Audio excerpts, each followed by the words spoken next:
Welcome to this overview of the May 16, 2019 stated meeting of the Presbytery of West Virginia to be held at First Presbyterian Church, Morgantown.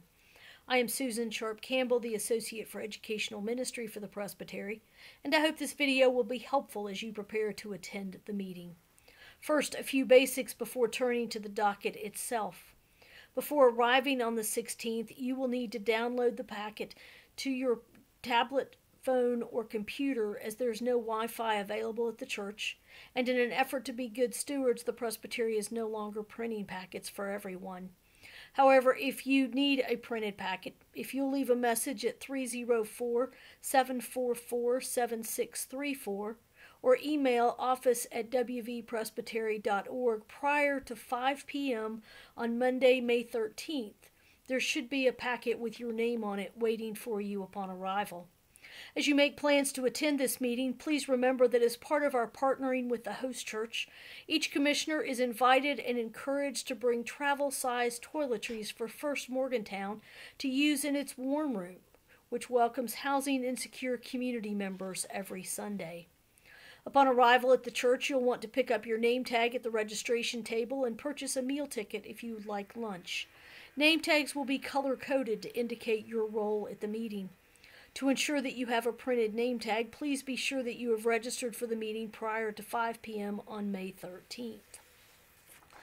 On the 16th, between 9 when registration begins and 10 when the meeting officially starts, there'll be a time for fellowship and refreshments. This is a great time to speak with familiar faces and to make new friends. Several key people to note during the meeting are as follows. First, there's Steve Hornbeck.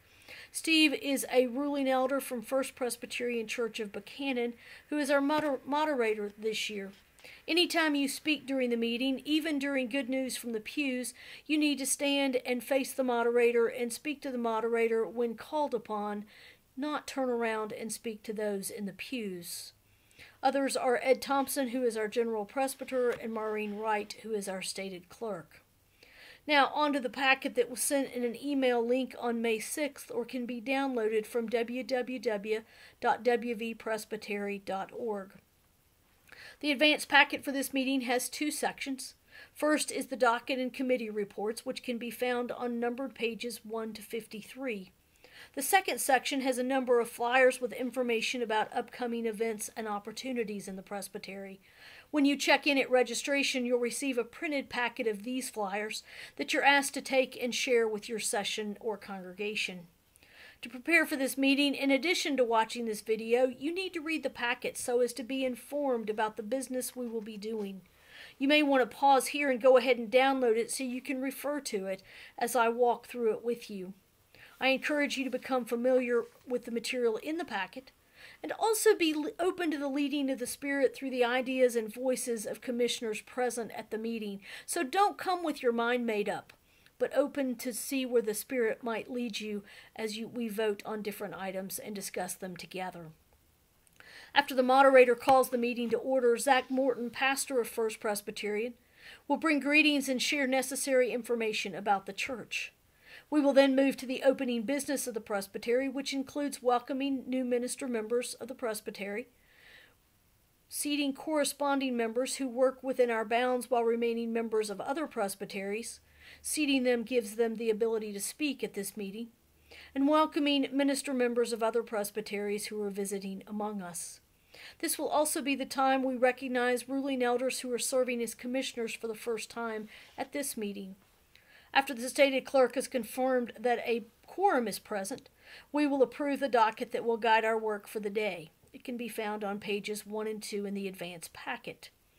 A quorum, according to our revised manual, is 15% of minister members and 15% of churches represented by a ruling elder commissioner. The consent agenda consists of those items that the meeting planners don't think will generate discussion, so that all of these items will be voted on at one time.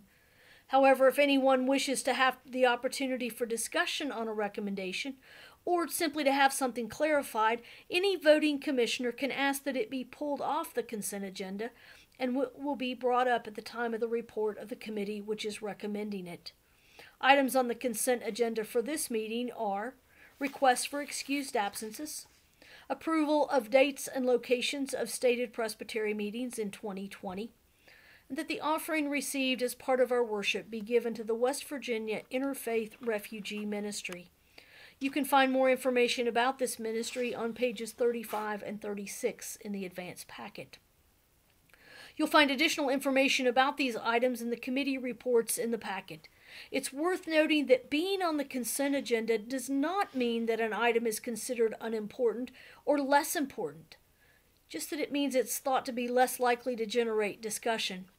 But again, any item can be removed at the request of one person. The next two items on the docket will be first the appointment of temporary clerks.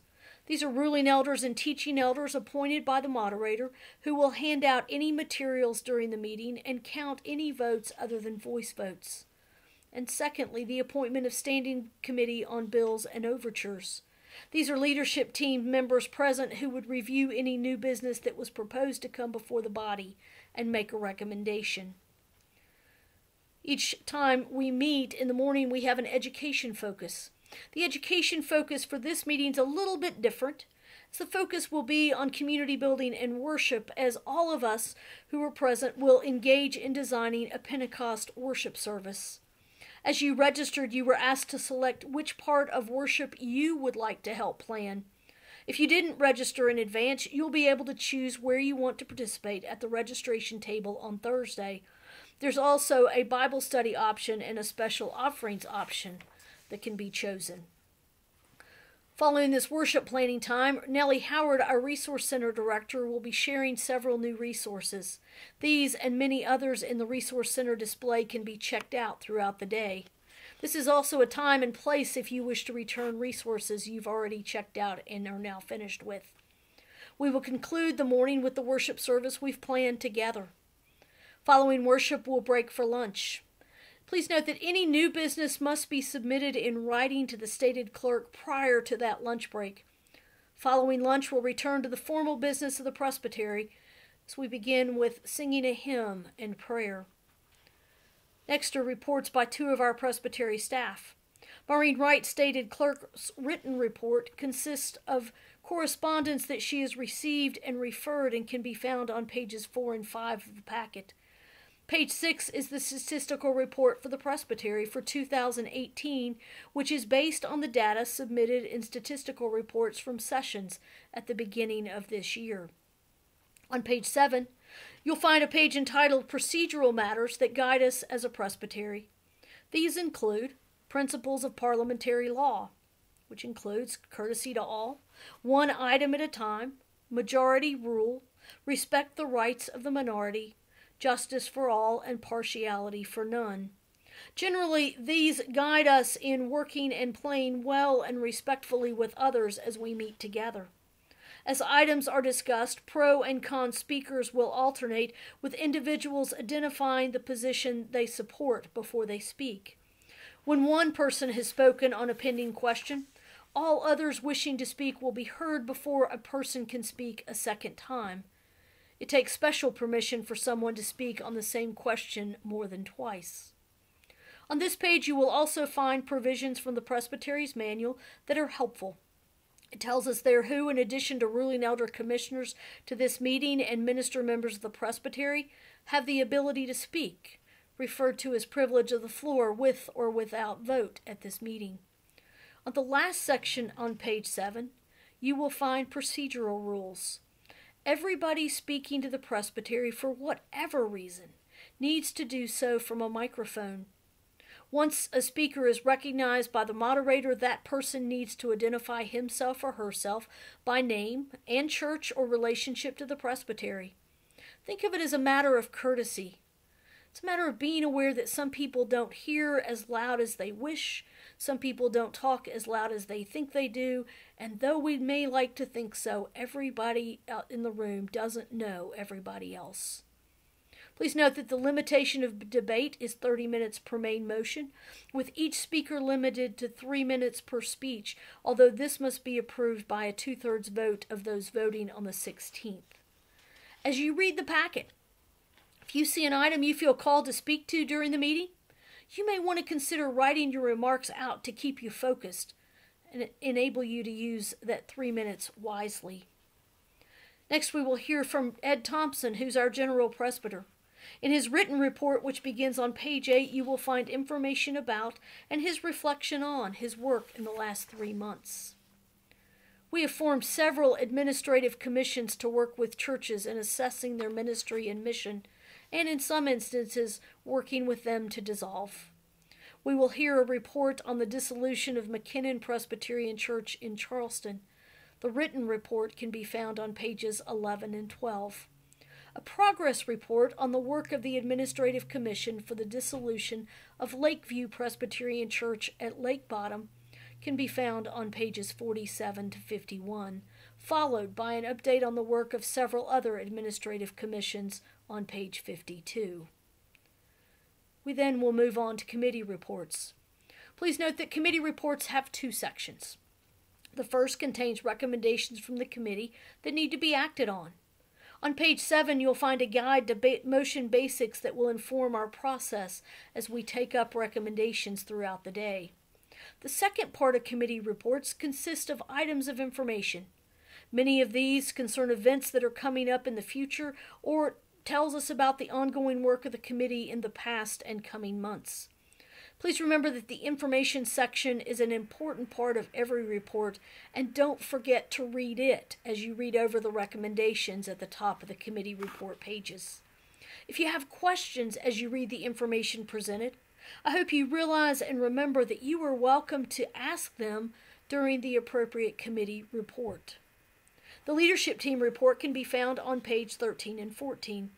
While the recommendation regarding Presbytery meeting places and dates is on the consent agenda, in this report you find information on the ongoing work of the leadership team. Also, at this time, we will hear from a member of the new worshiping community of Davis and Elkins College. The Nurture Committee contains information on several events that are upcoming.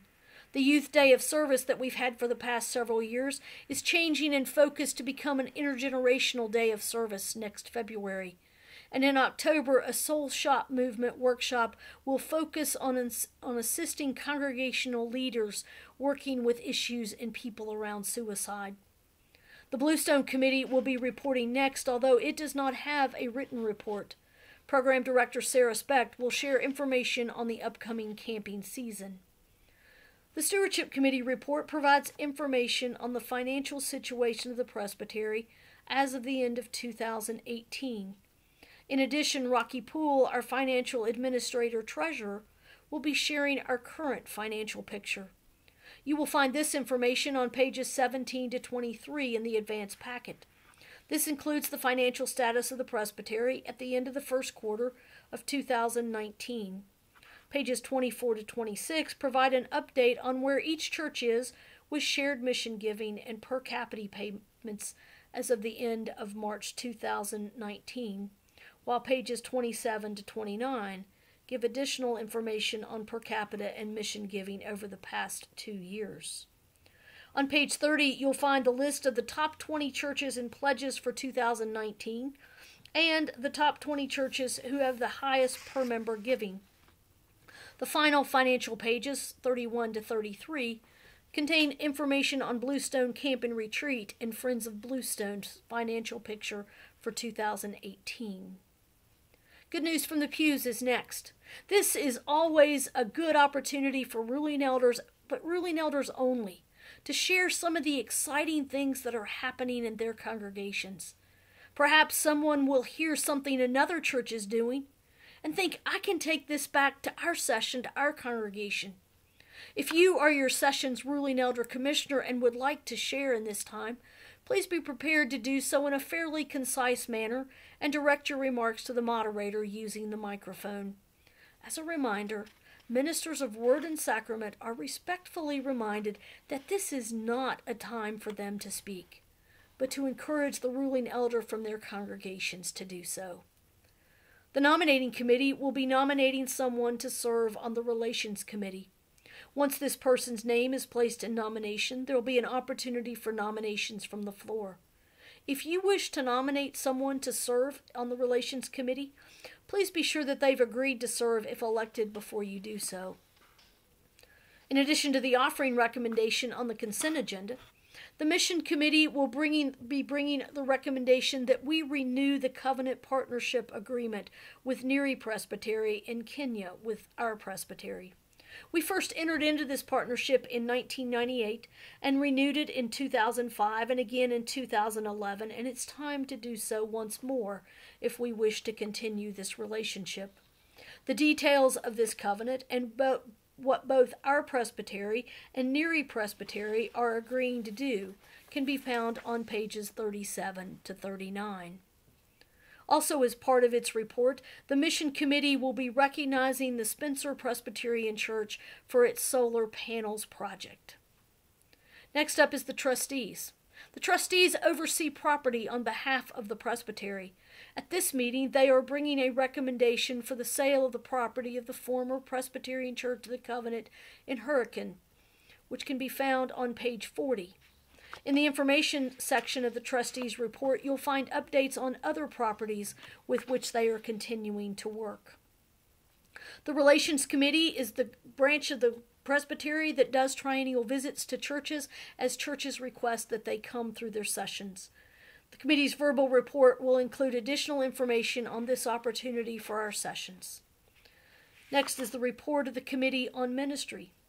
Most of its report, which begins on page 42, is in the information section, as the revised manual enables the committee to do much of its work as a commission, and thus its actions don't require the approval of the presbytery, though they must report those actions to the presbytery. As part of the Committee on Ministry's report, we will be recognizing the honorable retirement of Mike Seeley from First Presbyterian Church of Parkersburg. For this meeting, the Administration Committee and the Vocations Committee do not have oral reports, but please be sure to catch up on what they are doing in their written reports on pages 46 to 52. The Vocations Committee report includes the good news that Mark Parsons Justice, a candidate under the care of the presbytery, has been certified ready to receive a call and circulate his personal information form. Again, as you read the information sections of the committee reports, if you have questions, you may ask them during the time of each committee report. You'll need to go to a microphone and wait for the moderator to call on you. Following the items on the docket that was approved at the beginning of the meeting, if there's any new business that was submitted in writing before lunch, it will be taken up at this point in the day by the body. At the beginning of the afternoon, hard copies of the meeting evaluation form will be distributed. Please take the time to complete this as ideas come to you during the meeting or at the end of the meeting. We use these to plan for future presbytery meetings and take them seriously. If you indicate on the evaluation form that you're willing to help with a worship experience in the future, please be sure to include your name at the bottom so someone can follow up with you. Please put these evaluations and your name tags in the boxes by the door as you leave. We will read the evaluations and recycle the name tags. The meeting concludes with a charge and benediction by the moderator. As I mentioned earlier, you will find a section of flyers describing upcoming events in the presbytery at the end of the advance packet and handed to you at the registration table. These include an opportunity to contribute to the building of a church in Neri Presbytery, information on the international peacemaker who will be in our midst in late September, early October from the Presbyterian and Reformed Church of Cuba, and information on a Soul Shop Movement workshop on working with those whose lives have been impacted by suicide, which will be held in Charleston on Thursday, October 24th. By the end of the day, I suspect some of you will think it's been a long day, a long meeting, and for some, there'll be long distances yet to travel. But remember, your work as a commissioner to this meeting of the presbytery is not complete until you share the information gleaned, actions taken, and flyers distributed with your session and/or congregation. As always, I hope this video will be helpful to you as you plan to attend the meeting in Morgantown this coming Thursday. If you have any feedback, I know it's long, please feel free to add your comments to the evaluation form or catch me at the meeting. Thank you for your time. I look forward to seeing you at First Presbyterian Church, Morgantown, this coming Thursday, May 16th.